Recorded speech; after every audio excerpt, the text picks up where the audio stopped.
against which they had no defense.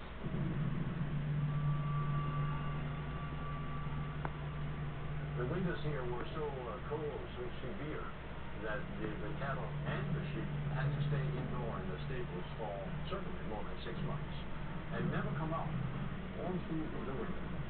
And when winter was over, sometimes the cows were so weak spending the winter that way that the farmers would have to go in and pick them up like little babies, pick them up and carry them out in their arms and put them on the fields on this spring and early summer to regain their strength.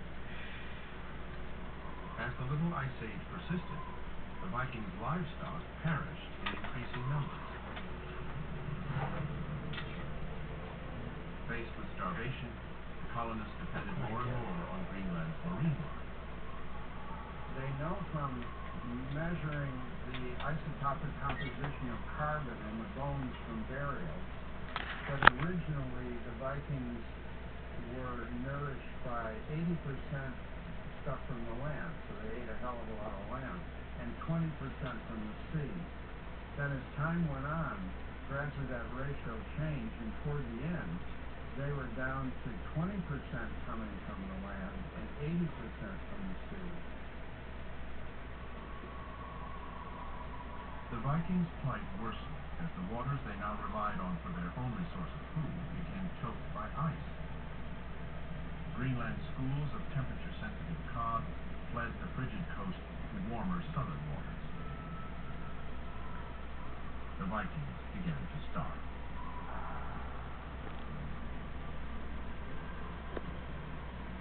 The gauntlet of sea ice finally cut them off from their Christian brethren in Europe, whose supplies they relied upon to survive. Long periods of time passed without any shipwreck, sometimes generations. It seems as if the weather itself was conspiring to crush them. One other factor beyond the climate was in on the conspiracy: the Vikings themselves. A lesson in surviving the Little Ice Age was within their grasp. But for more than a century, they had chosen to ignore it. From the beginning, they had shared Greenland with the native Inuit people, who over the centuries had adapted themselves ideally to the frigid environment. Unlike the Vikings, the Inuit were able to fish during the coldest months of winter. The secret of their success was their ivory harpoons, which were state-of-the-art compared to the Vikings' crude spears. They were well aware of Inuit culture and well aware that the Inuit survived winters. They may not have done it very comfortably, but they survived it, and they were well aware of their fishing techniques. But apparently, they didn't adopt them. Why? Because probably they thought the Inuit were inferior. The Norse called the Inuit peoples Kalima, and that's not a very kind word. In fact, it means ugly little people. If they had chosen the way of encounter with this other race and eventually mixing genes, There's a boat. mixing culture, then they would have been able to adapt to this country. But they refused, and that was a mistake that finally killed them both. The Vikings' final chapter in Greenland occurred here, at the ruins of this church on the southern coast. The Weiser Church is important because this is the site of the last recorded historical event in all of North Greenland. The wedding took place during 1408, and it must have been a large wedding because the source says it was attended by visitors even as far as North Iceland. What the source doesn't tell us is that it also took place in a society in disintegration due to the cold weather, but in fact, 50 years later, the Norse had all died out. The Little Ice Age had humbled the fearsome breed renowned for their toughness and invincible spirit.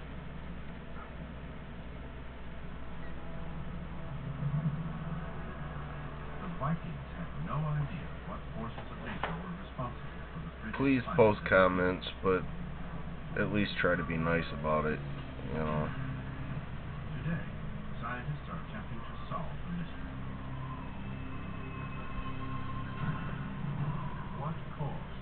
Little Ice Age.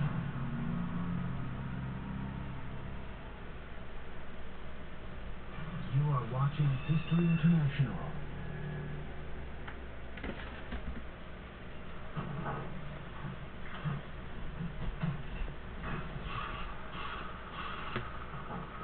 I rely on my pit crew for a lot of things, both on and off the track. But when it comes to my cars, I take care of it myself. And I don't. Armor on. Care for your car. Please. I'm sorry.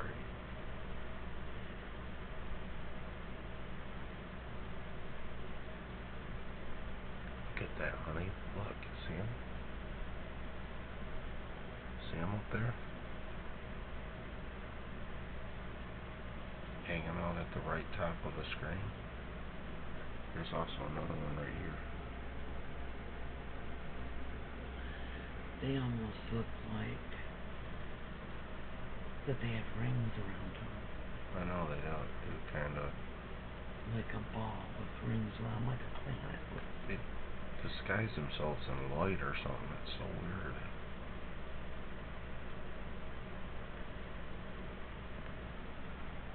This is in Alaska, and it's 2011, May 31st.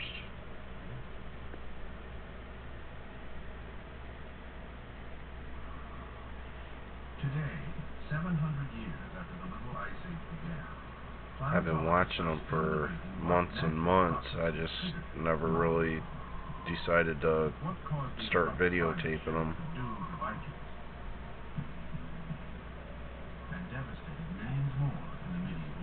But after it went on for so long, I figured that I would. There is no clear consensus and no lack of theories.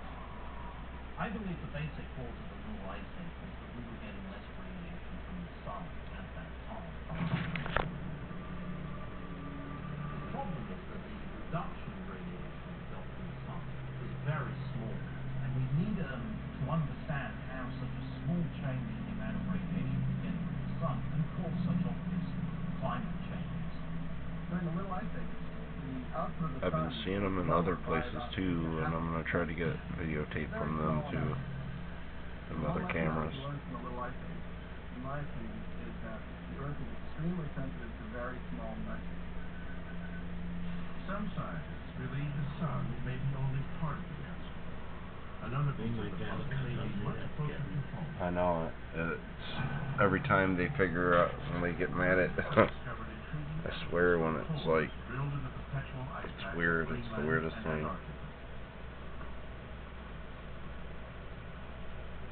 Preserved in the ice is a record of climate dating back 115,000 years.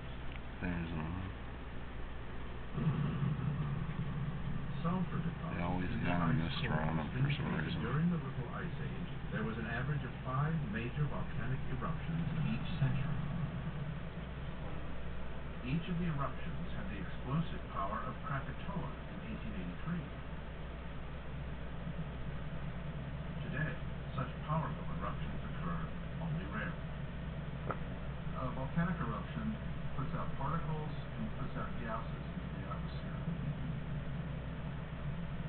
The main gases they put out are water vapor and carbon dioxide, which mix with the atmosphere, but it's the sulfur gases that cause climate change. If the eruption is strong enough, it will have a plume that goes all the way up into the stratosphere. And these react with water vapor to form a cloud of sulfuric acid droplets, a thin, hazy cloud that's in the stratosphere. It can stay there for several years. And this cloud reflects sunlight back to space. Look at that, look how fuzzy it got there. Some scientists believe the cause of the Little Ice Age had less to do with hot gas high in Earth's atmosphere and more with cold water deep in its oceans. Their theory focuses on a phenomenon called the thermal halide circulation, or oceanic conveyor belt. The conveyor is a powerful flow of warm water that transports heat to northern latitudes. The Gulf Stream is just part of this massive global loop. In essence, the way that it works is that surface waters of the ocean get warm in the tropics because there's a lot of sunlight there. Those waters flow, they're conveyed north about to the latitude of, let's say, Iceland. That's where they're losing a lot of heat in the atmosphere. So heat being sucked out of the water. The conveyor's momentum continues as the cooling water grows dense and sinks. It then flows south to maintain balance with the warm water flowing north at the surface. No, that's okay, but when? I babysit Some scientists tomorrow. believe the little ice age occurred when natural But you're still welcome to do disrupted the that. enormous flow. And then Thursday I got a doctor appointment, but it's like 11:30 in the They morning. theorized the catalyst was a flood of fresh water So, from Arctic ice that melted during the medieval warm period. The reason why people believe that the addition of fresh water can kill the conveyor is But you're because welcome to you're come and do basically laundry tomorrow. messing with the salinity part of that equation. Oh. By adding lots of fresh water, you're making the surface waters less dense. And so no matter how cold you get them, they can't sink. And if they can't sink, you stop the conveyor. Yeah, no problem. If the conveyor stops, All right, the effect I'll on talk the to you Earth's later. climate, especially in Europe, I love you could too. be enormous. Heat would no longer be transported to the atmosphere above the North To Atlantic. what? The truck? And the prevailing eastward winds over the ocean Sorry, I would got blow mine. cold instead of warm air over the continent. Little ice age temperatures would abruptly engulf Europe. No matter how cold you get them, they can't sink. And if they can't sink, stop the conveyor. If the conveyor stops, the effect on the Earth's climate, especially in Europe, could be enormous. Heat would no longer be transported to the atmosphere above the North Atlantic, and the prevailing eastward winds over the ocean would blow cold instead of warm air over the continent. Little ice age temperatures would abruptly engulf Europe. While scientists remain uncertain which natural forces triggered the Little Ice Age, they believe they know what caused the coldest 7 decades within the Little Ice Age's 500-year span. Between 1645 and 1715, near the midpoint of the Little Ice Age, winter temperatures in the northern hemisphere dipped by an additional 3 degrees Fahrenheit. Climatologists traced the cause to the sun, which they believe was weakened by a phenomenon known today as the Maunder minimum. The minimum there refers to a minimum in the number of sunspots on the face of the sun. And when there are less sunspots on the face of the sun is sending out less radiation, and the Earth is getting less radiation. So if we're getting less radiation